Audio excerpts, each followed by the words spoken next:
Salai Story Channel gi mahut sinjaraga mayam pumnamakpu Thoibi Keisamna taramna oksari.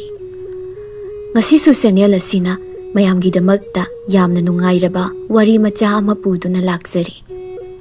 Wari asigi mamingna Luwangsana aduga wari asibu ibirakpana Jina Thoudam. Hauzik mayamgi maphamda wari asi khudol tamjage mayam puna taminarasi.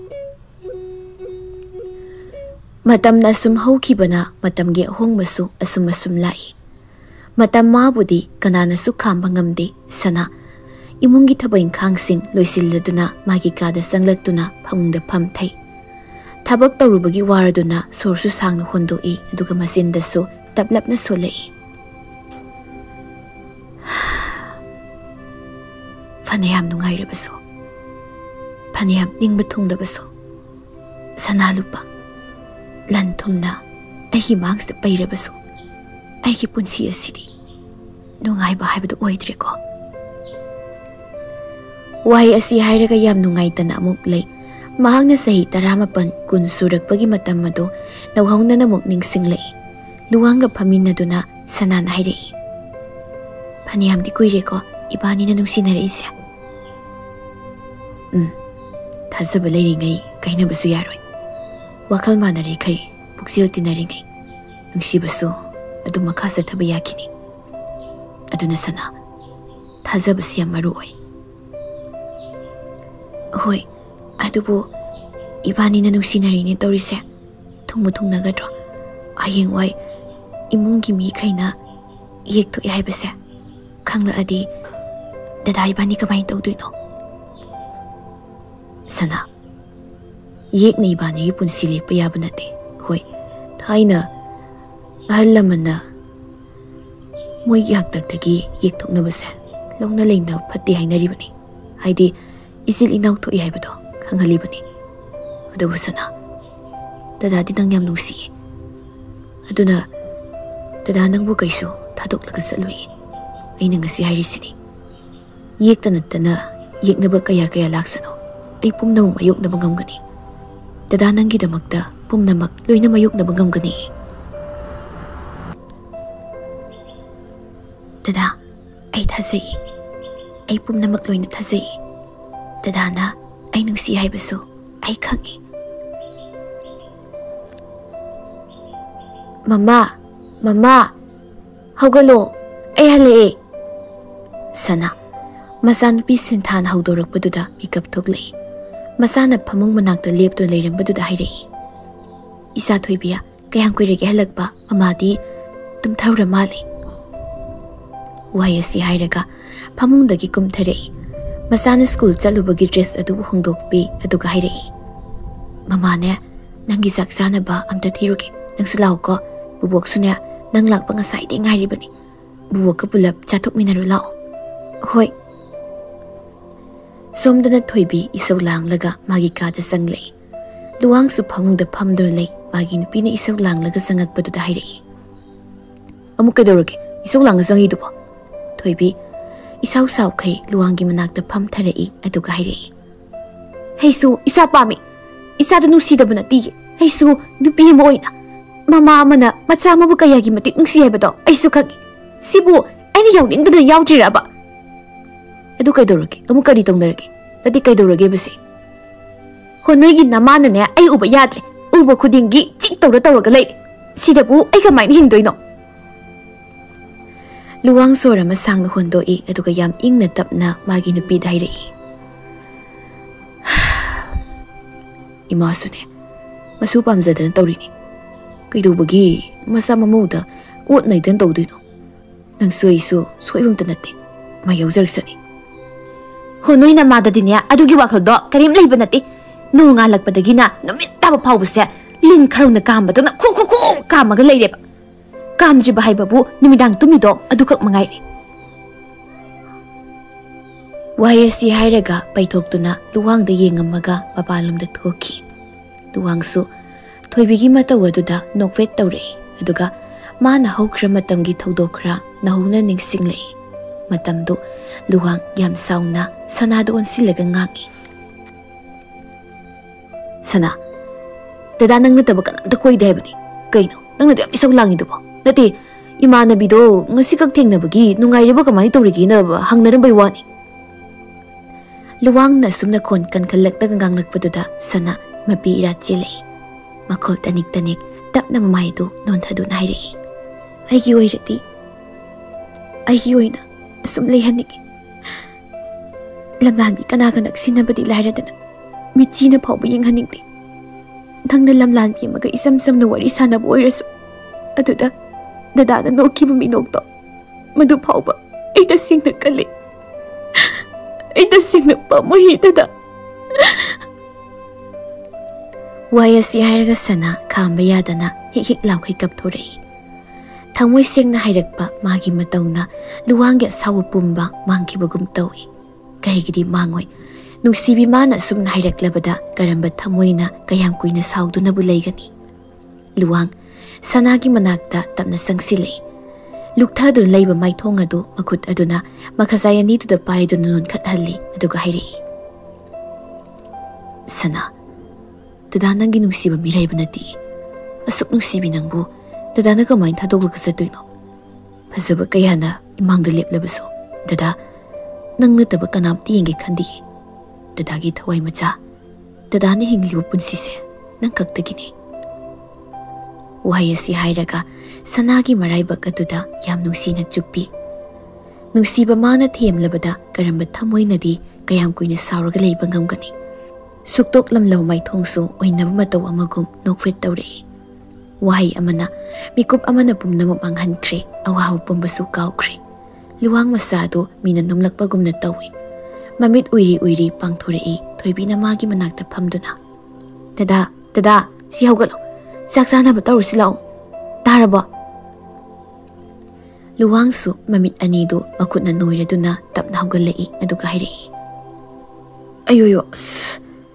Kayno, numitaraba. Numitaraba haisini. Hot chak pau thongba loire, chanabani nang hawdokpa laisi. Aidi ngasay tumthagra malidana dudi. Aina ngasay sangakpado, isisingay tumaga lahawbaduda hawdomdrabani. Horen chak saramday hawdokpiragena.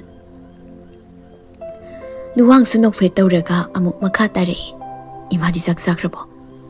Thoibi haipet baithoklaga magi nupada phaina yenglaglaga hairei. Imanabu ay leibum humda changaktana harauta yam tawba yawkrabrane. Aduna mahana thiraga sakredo. Luwangsu sorama sangnu hondorei. Thoibi na nungaitana hairakpa mataw aduda Thoibi bu themjinbi.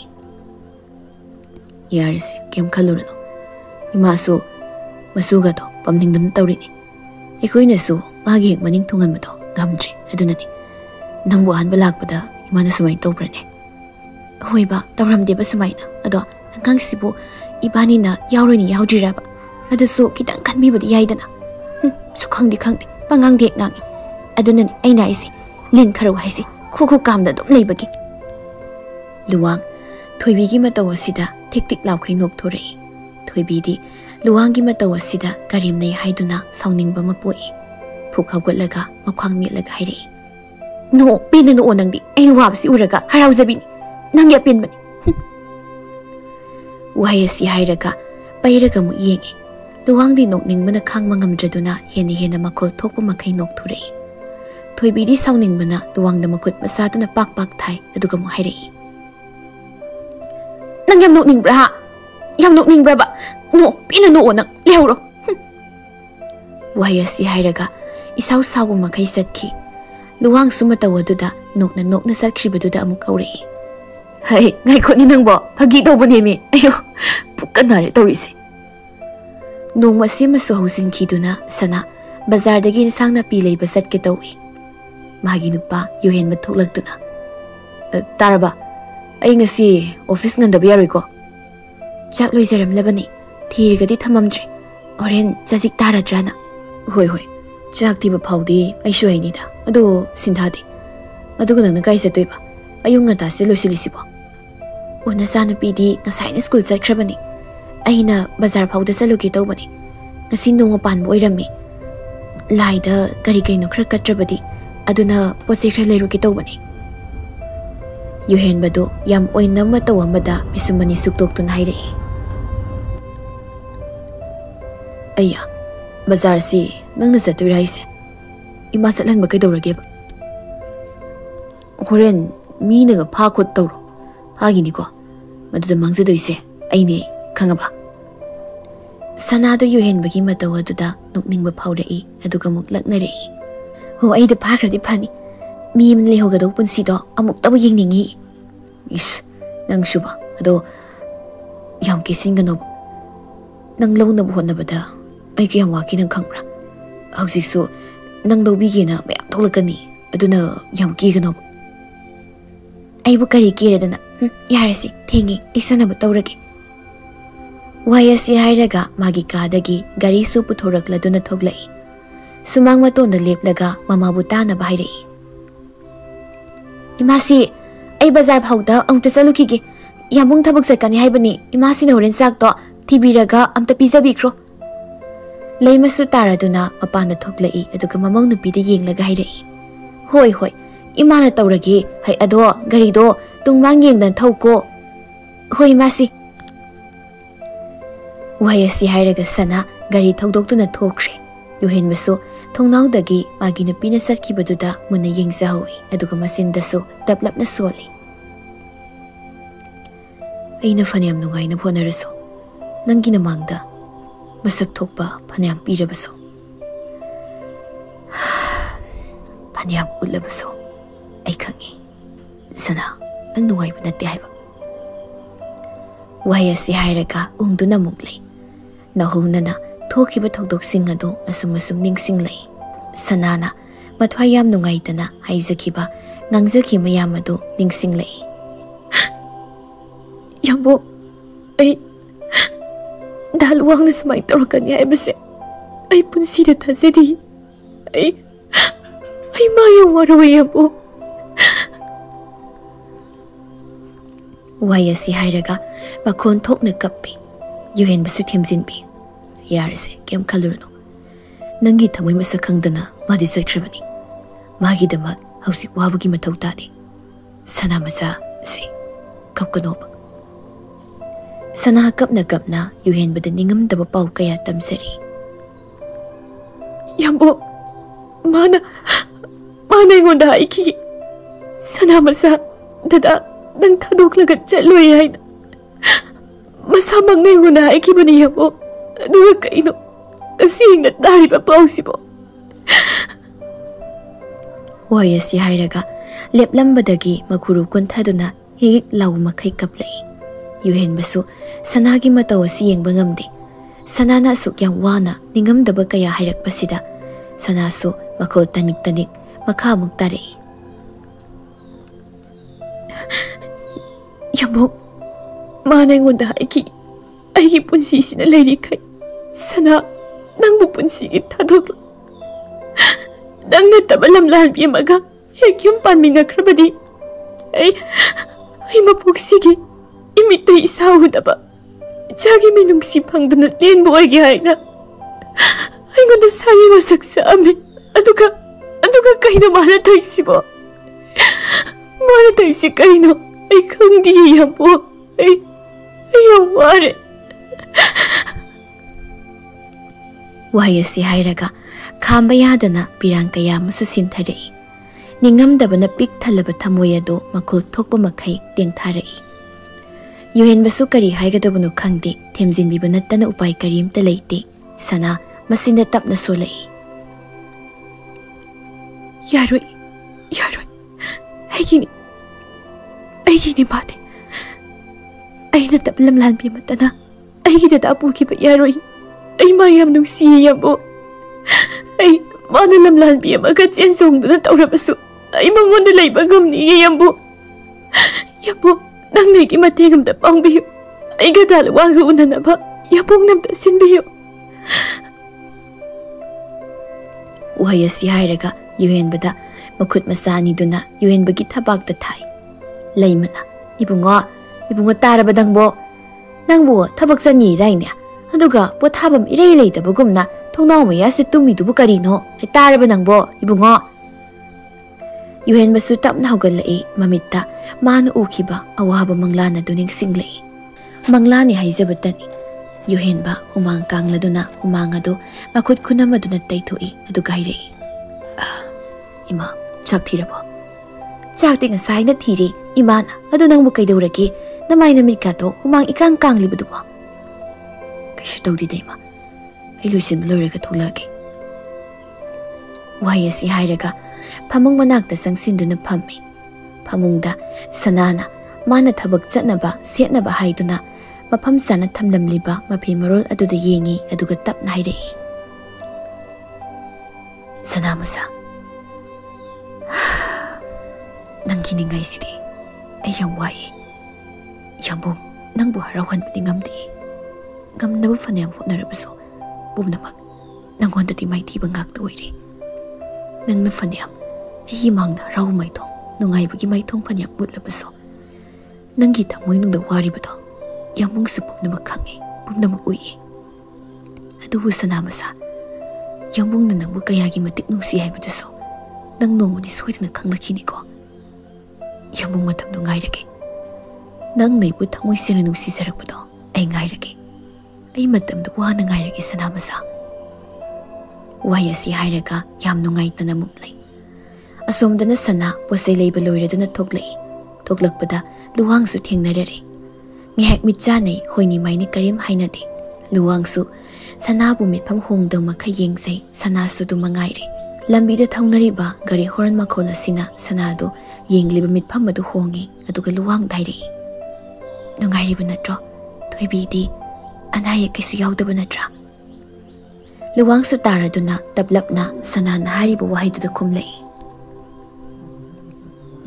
Nungayri anaya pudi kaysu thuydok ba yawdi da. Nang nungayri ba natro? Yuhen ba di tabang makata na dum chalibra? Mahadi hanagi hamu haibaduni. Ado angang di kaya surage. Luwang do angang palagpaduda mamay do nungay tabo uthorei yam nungay tanayrei. Ay di ngang yawdrida. Ado nanggi di kaya surage. Ay gidi amakakta ngayri. Ado ay sana ba tawrage? Oy. Waya si hayraga hanna paw yenglamdana mana kamlamliba gari mapadu paw satki. Luwang di satkribi tu da yenglaga. Nungay na layo. Ay di nanggi na pamda langzaruraba nina. Nungay ba habado pangtre. Nanggi nungshiba niyaman kiduna. Ay nanggi nungshiba da may tiri hausikti. Nungay na layo ko sana masa. Waya si hayraga satkribi sanado da yenglaga lahawi. Sana su satna masin na tablap na solay. Kaygino, ay na nang uraga, ay hitang nalingjal pang namang magliba. Nang manungsiba na ngasipaw ba, ay wado na dalak mo ni. Ngasisukang jibra, ay na nagkayagi matik nungsi hay base. Nang nung mo disoy na nagkanglakini ko, at umatamamada, ay hitang mo'y kimapunang na uram na baso. Hausikti, ay hitang mo'y kimaputi. Yambong neta na, mahutsin binabaganap na laytre. Ay layringay na, ay yampong po, ay nuwari pa uwabase, panghaloy. Ay hitang mo'y kimaputi, yambong ni. Yambong. Waya si hayraga, birang kaya, hawnaruba tawdana may thongaduda lebalay na sintarei. Satna makut kunam maduna tarak liba pirang adubu taytoy. Ngayagtanggi matungda yumiyawraduna magikada sanglagtuna, mingsa mamangda leptuna siribli kola dubulagtoy. Aduga pamungda sangduna mo pamtarei. Luwang na magi mamangda leplaga mamit manakupta kayenglagpadubo ningsinglay. Punsida kawraroy kankibu tawdoksing adu tapna mo ningsinglay luwang na sawa mada sanada hayrei. Sana, madu yaroy. Oyroy ba tabagda mayon singi kangano. Adudi ay sipagiro. Ay bu karigin musibat tambiram libano. Tungnaroy ta boyrabati matam suksang base. Mga doon na karigla ka libano. Luwang, sanada unsilay. Aduga yam sauna sanada nganglay. Nungsibay base. Kaya na ba tungna ba na? Chatlam balambi ni. Masida tungna kiba tungna da bahay ba dudi maray bagini. Adunay ba niso tungnawahay na tamlamdawi ni. Sana, asaw ba maloy na raga makul kalap na hayrei. Laybag! Laybag ka malay hayta na, awa ba kayse? Laybag taloy ta sila dro. thungnaba thungnadaba haibase ayegi wakhalda ayegi khut leibani ayegi khut wayasi hairaga makol kan khatlambadu tapna phathari aduga awaba saklo dhanjin tun hairai dada ai nang yam nuksi nang na lamlan mi kana ga lei kibado ai yeng ba gamloi dada na ibu nuksi thadi ai ngasi su nangi na tungilaga chat pangamni sana madu ai thokpa yaroi hoi hana nangai ga loinarami nungsili punsu semgat minarami adu bawjikti aigi thamoi gi mapu leikre nangai ga punsi supagi loina waina tamlam tramale adu nang saurano nang atupa yengkro asidagi aigi wakal thado sana mapira chilei ningam da mi yenglei aduga hairei nungsi basibo pangong da hong yabra kauthok lo hairaga ekta kauthok pangam gadro nungsi basi phagiro adu kyamna mi nungsi khangdaba punsigi thadok loi hairam nangni ko aduga ma wai sisinare ise tarakliba mapi du taithoi aduga hairei pare ai nangona yelaroi nangona nungsi so hairaroi ai bu punsigi thadok pinu haibu wahai asi so hairaroi asi hairubana ifam da niraga phangba nungsi badu oirami adu simadi khango aina simthariba pirangse limnadi mangda boisano aina ngasi wariba wabase nangso sidagi saruk chama sama phangba oisano aina tasingna mak nungsi boiram labadi nang nei phamda sakhiba nungsi wasak aya do thungba oisano matamduda awabana khangba ngamdaduna ifamdagi mateng lobulao hei harau harauna nangi mateng panglake wayasi hairaga luwangda ningamdaba mit yengama yenglamlaga satki luwangso madu pumna makhangi satkhribiduda yenglaga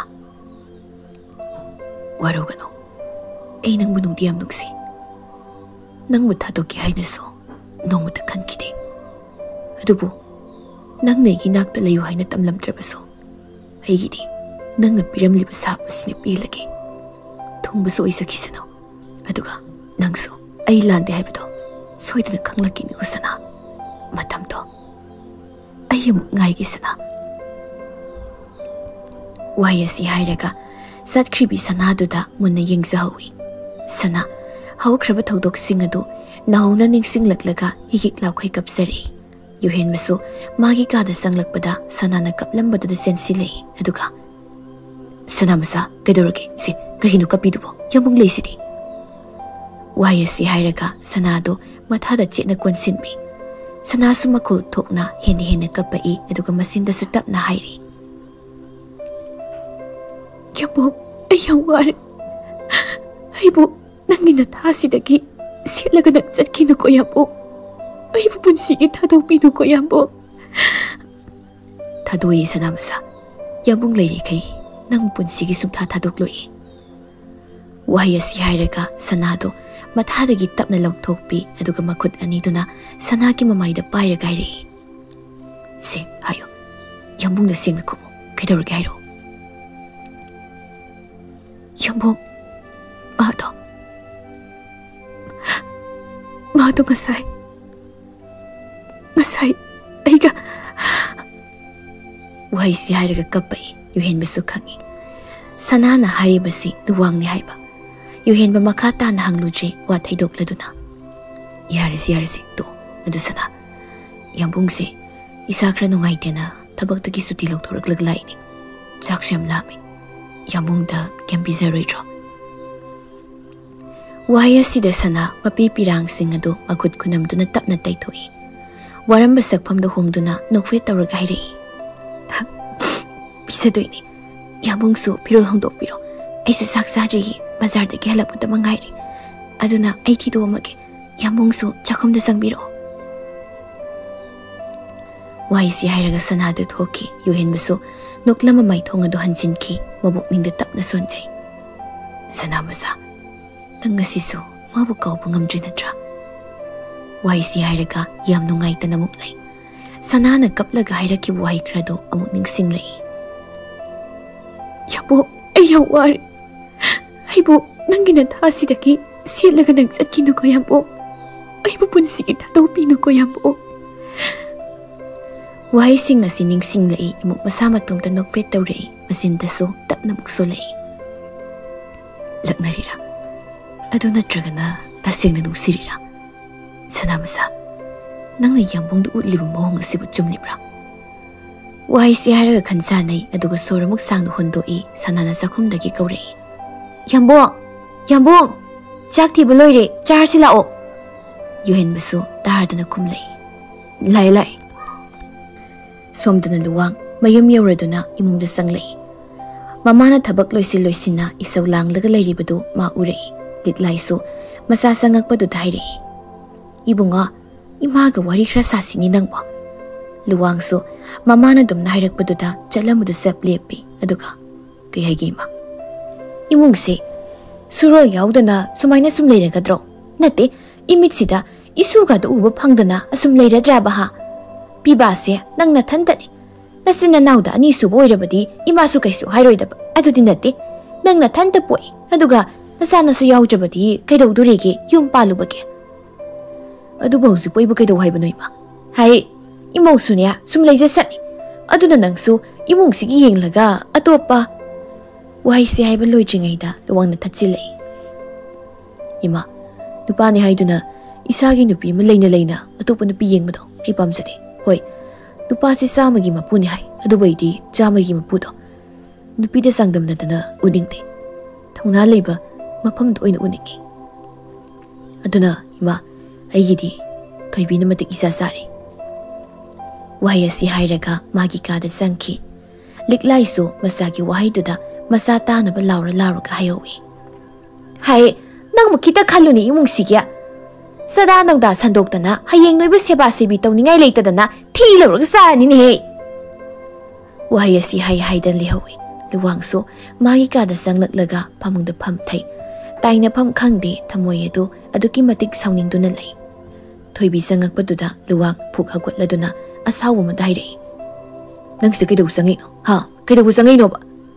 Thoibi, luwang na dokimatik luna taw sa bamini, mana faniyam saurabaso, luwang na pathabibagi saruk to oy sa bani.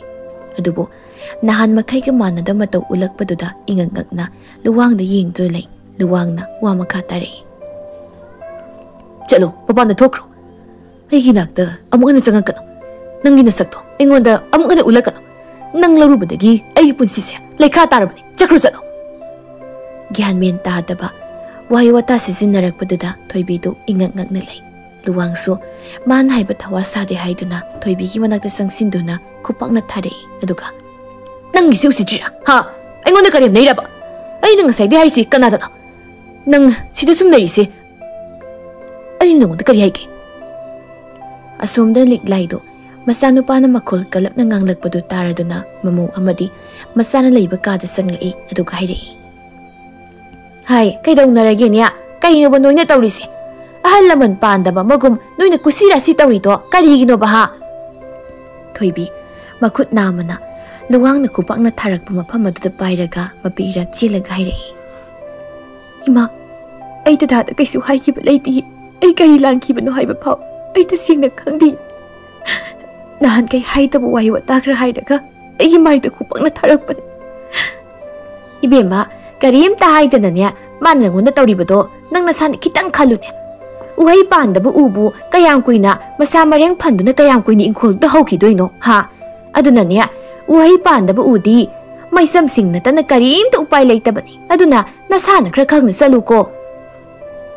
Uhay si hayraga, masano pa da moon silay.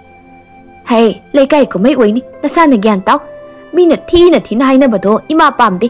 Miyoy ni hingla badi, izat yaw ni hingba pami ko. Uhay si hayraga, mamaw da moon silay. Mamaw da, mamid payzay yenglaga. Tawsar say siyong niya. Uhay si hayraga, liklay, kasi digi toki. Luwang sa Thoibi dahan na yenglam da na, mapalda, makongkongkap lang na thang do na satkri. Thoibi magi pamung da sang lai, aduga tap na pamtaray. Manem na haram uhay do ning sing lai. Ibema, karim tahay da na, mana nang wanda tawri ba do? Nang nasana kitang kalo niya. Uhay panda bu ubu, kayang ko'y na masama riyang pando na kayang ko'y ni ingkol do da hawki doy no.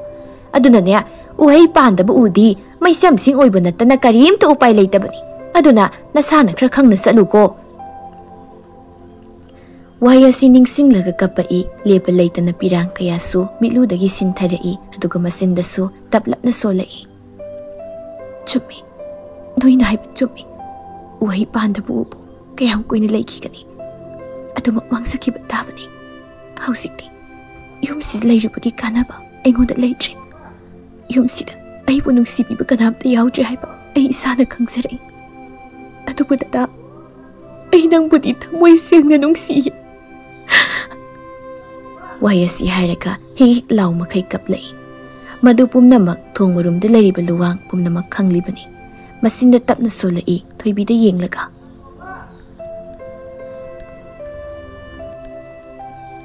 kapo pene kapto naning tamna kanamta yaudana kasidi nangi nanakta sangsinuna themba ngambagi pangal sleitre nangi maithongna sinthari pirang adusu ikutsna taithokbasu ngamtre wahai asi hairaga thoibida yam nungaitana yengi matamaso sum hokiduna thoibi numidang wairam tasilladuna duk thamui thadoi aduga chakhumna sangaktuna sak thongdoi liklai so hanagi hamu sangaktuna mathanda sak tu thiraga sathoi thoibi su luwangna sana bahaidana chak tu thiraga mafam sana thanamaga magi kada sanglai aduga phamungda kakhatli luwang don sinduna chak thiramlabani chak sana ba tawbiruro nang desirabro ai ngasidi isase inung nungaite aduna sak saragongki data sathok piruro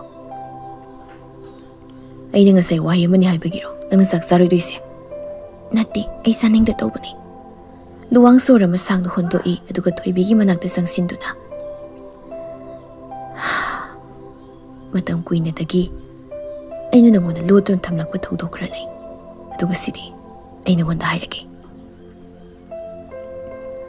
thoibi su luwangna sumna hairakpaduda yam khangningbagi mohong amada luwangda yenglei luwang su thoibida yenglaga hairei aina khwaidagi nungsijaba nupi ama lei mahakto aigi thawaidagi su hena khanjai aina ma nungsiba hemankhibana mana thajanaba ai wasak kaya kaya sakki ibani na ngasi phawba imita isamta udan laklibase ibani na ngasi phawba imita isamta udan laklibase magi haktaktagini thoibi ingak na yengi luwangso thoibi gan tadi khangbagi wa makha tarai magai gese chahi taret hena nungsinarei adubu moigai khoigadi yek asoba mathoknarami moini ilangbamni aikoina thongamni aduna yekna maram moiduna ibani nungsi panthong yau ngamkhidabani hoi ngamkiba yai masu ai nungsibagi thongna phana lepi ai suma nungsibani na thongna phana mabu panthong yau na puba yai adubu moigi maga babaga na nongmai nakta lai kaige kai haiba lai no ba thoibi na yam khangning na hanglak matawaduda luwang nokfet tawrei aduga hairei matamduda imaga pabaga duna aigi nakta laklaga asum dhairamki ibungo ai si sanagi mamani aduga sina sanagi pabani ima sida phambiyo paba sida phambiyo wahai asi hairaga surma amadi sanahanda khoirami ahal lamada sakadaba niti niyomado matik sana pangthoi surma amadi sanahansu phamthadun hairei yare imaga pabagana nasai ginakta itha thazada lakbibabu kai leke imaga pabagana nasai ginakta itha thazada lakbibabu kai leke ima jamda lonbiro yare londrasu ima kainam ta haige haidana na pagai ga laklibani haibiyo ima ibunga aigi isaga nanga leinari mari asia ima hoisi loina khangi adubu nang sanana nungai lekibado pahamdabrane luwang surmagi wahisida gyan taba ngamdadun hairei ima koithokpigano adum hekta haibiyo na sada surmagi manakta phamliba sanahan hairei ibunga masigi wahise ibunga da haibada yamna phazaba wahide natte adubu tungda tholakadabadu khalladuna ibungugi nakta laklaga haijarisini baba singdum haibiyo nasada akoyu machin amta yaudana singna haibiyo ibunga sanase imaga nang pabungana duhongnaba atopa nupa ma haina singnari masida sana to yaw haiba yadre luwang Sana luhongbagi hairappa wahayduda bisumani suklap tawna mapi pirang chilei aduga makuru kunthaduna surma amadi sanahalda hairei. Ima, babong, nachawi kai khangde. Taksi ka sinaide haina khanbigano. Ai tasingna hairabada sanasi yam nungsi. Mabu atoppa lamlanbada pinaba tawbigano. Ai khurumduda haizari. Sanabu aigi oyanbiyo. Ai ma yaudana hingba ngamloi. Ibungo, nangsu amukta khallaga yengo. Nanga sanagadi yeksu thoi. Aduga nangsu nathanta poi. Sanasu mathanta poi. Aduna hayengwai sanasu leiba nungairoi. Nakhoigi mungnasu sanabu yekni haidana pama oi. Nabani launa leinara matungda thoklakadaba thongdoksu khara khallo. Ekhoisu mama mapa haibadu oirabanina isabu nungaiba mafamda thamningi. Aduna ibungo sanara nungaina leiki baibase nang pamdabranya. Luwang kumpham khangde sanabu nungsibana surma amadi sanahanda pakum karimta pidi. Madu khangba sanahalna makut ani lonaduna luwang dairei. Ibungo, yaragadi namaga igana haribase amukta yabiyo. Ngasidagi sanaga luinagi khangano. Sanagi wakal thadokbiyo.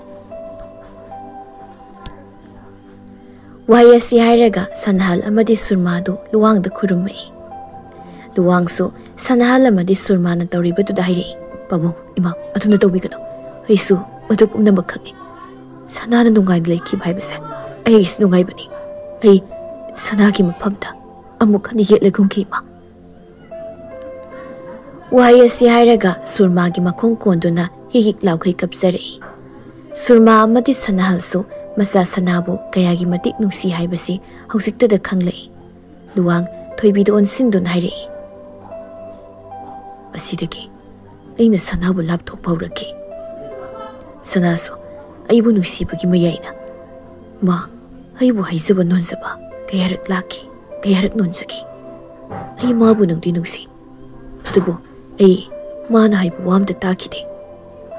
Matam khara leibaga nang thingnaraduna aina sanagi mamangda nangbu lenaki. Magi mamangda aina nangbu senki. Jelew matung phawba ma aigi nakta laktuna haizaki nonzaki. Adubu ai mana haibu wamda takide. Aroiba numitni maga ihunagibasu mana ningamdaba wahi kaya kaya ningon hairame. Aina mangonda sakki wasaksu mana ningamdabani himankiduna aingonda sab kaya su pirame. Aishu aina lalabadina mana pirama sabdo harau harau ai phangzage haiduna khanjaki. Adumakna nang ai ngasi phawba isa phangdabani. Adudi dada sanadu luhongkrabra kaid legi mausik. Luhongkre mausik ningol khongdi yum pale. Magi nupana doctor yuhen bagawani. Hausik masanu bimsu phangkre.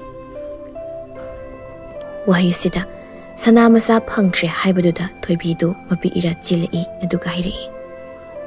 Adudi wasakto kokchi phawba ibani di imita isa amata uraroidra. Udabu tabani karamna magi manakta chalaga aina tawsarubi iraldubu kokbiyo hairuni. Ai icha pamitada. Thoibigi wahiduda luwangdo thoibigi makokta nanthabi aduga hairei. Nang soini yamna waleko. Nang aibudi amukta ngakpiyo thoibi. Ai nanggi milugi pirang awaba singado.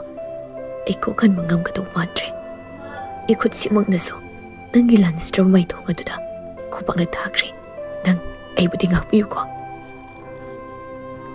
Wayasi hairaga nupa magi mitludagi pirang sintharei. Thoibisu luwangbu mathada konsinduna. Dada ai wadi kaigi wadoino. Dadana asuk yamna luna tobiduna. Dadagi minungsi phangalaga ngasi phawbu laklibase. Ai masina pelagi dada.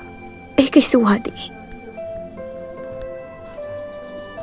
Wayasi hairaga luwangbu themjinbi nongma simasu hokiduna. Thoibi nongalakpadagi tawpham khangde. Taram bathabaksu pangkauda kawi mabukningda tapna sonjay. Kainong asisibo isase itak takali sibo.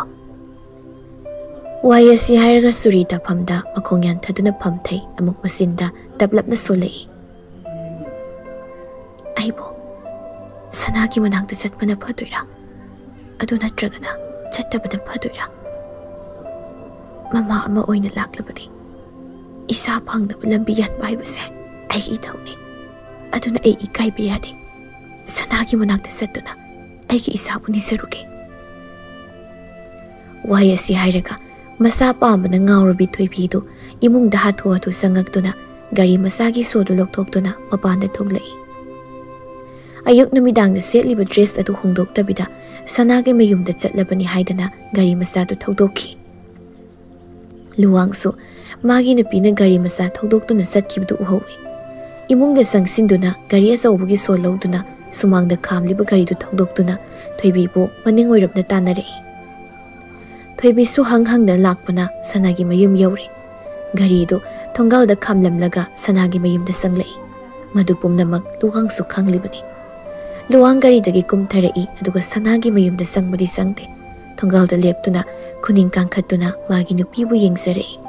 Sumda Thoibi sumangda leptuna. Mi leibro kana kana leige. Sana sumapandagi mi yamana kaurakpaduda kumlai. Oh tare tare. Wai asi hairaga mapana thoglai Thoibi da yenglaga hairi. Kana hangba lakpano. Sana sibu sum oigadra. Mani ai isamak sanani kari haibigadabano kakhatpiro somda. Wai asi hairaga sanadu mangolda mi lakpada phamnanaba haidan thariba sofaduda makhudu thilli. Thoibi su mangolda kakhalai aduga hairi. Ai somdagi mateng amada nisage haidu laklibani. Sanasu ingak-ngakna Thoibi da yenglaga hairi. Aina ngamba oiragadi somna pangbiyu haiba matengdo ai pangsage. Karino hekta haibiyu. Thoibi mapira chilei. Masada iliba pidu tingthoi sanado makuru kunthaduna. Ai icha pami. Ichagi minungsi ado. Ai su phangningi. Mama ayonda ima aina kauba khunji ado. Nupi ama oina. Ai su taningi. Sana nang naigi awabasi ubiduna. Aigi mina sida. Ichab amukdadi uhanbiyo. Wai asi hairaga Thoibi du hik lau makai kaplai. Sanasu tawriba matawadu gyanmen tadi kuru kunthaduna leiriba Thoibi bu makhut aniduna lengwanda pairaga chingkhatpi aduga hairi. Nati adumna tawbigano sengna dum haibiyo ai gyan taba ngamdare. Wai asi hainaringaida sumanglomdagi luwang nairei. Isa pamada ngawrubai khoise nungshibiduna sana aikhoigi mitta isa amuktadi uhanbiyo. Sumang matonda leplaga hairakliba luwang adu uraga sana Thoibida muk yenglai. Hausikti khangli kari maramgi magi manakta leplaklibano haibado. Luwang mangolda kakhalakli aduga makhut anidu lonaduna hairei. Sana nangna noma haikibadai. Ai si nomadi soidana nangi nakta laklaga mateng soida niba lakani haidana. Nangna duda haikibadai. Harau haigi mateng ado bigani haidana. Ai mateng du niba laksari sana. Nangi nushibana thumatlaba ise kasi nangi naphamda maithiri sana. Thoibina muk sanada haizarei. Nangsu nupini nupi ama oina nupi singna wabado soidana khanglamgani. Pikaw sana ni sari ai isado amuktadi uhanbiyo. Ai chagi minungsi ado ai phangningi. Sana Thoibi da yenglaga hairei.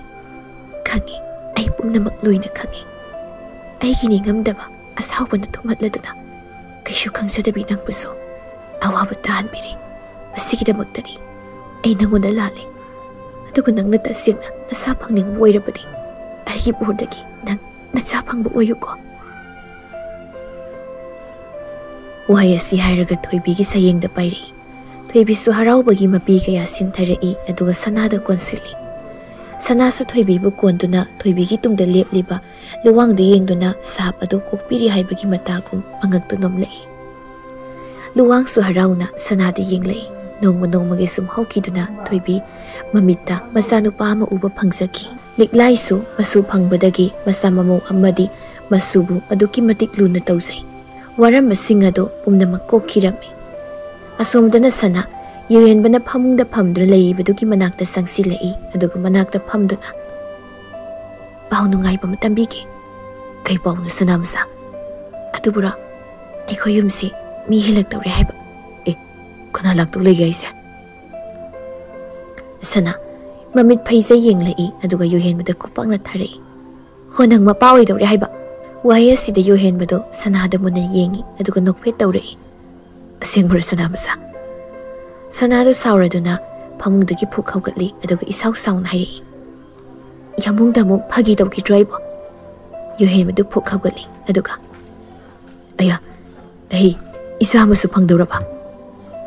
Wahai si hairaga kado sin mathungna koisen cheli sanado yuhenbagi matawa to the noi sanagi manakta musen sinduna sanada harauna yengi aduga sanagi maraibakta tapna chuppi aduga haire oi chagi mama wahai si hairaga nokfe tawre sanasu nokleduna haire kaya ki chagi mapa wahai si hairaga sanasu nokfe tawsai nongma nongmagi asum hawkibana sanasu masanupa ama phangki asumna nungsinana harau tayamna leminaki.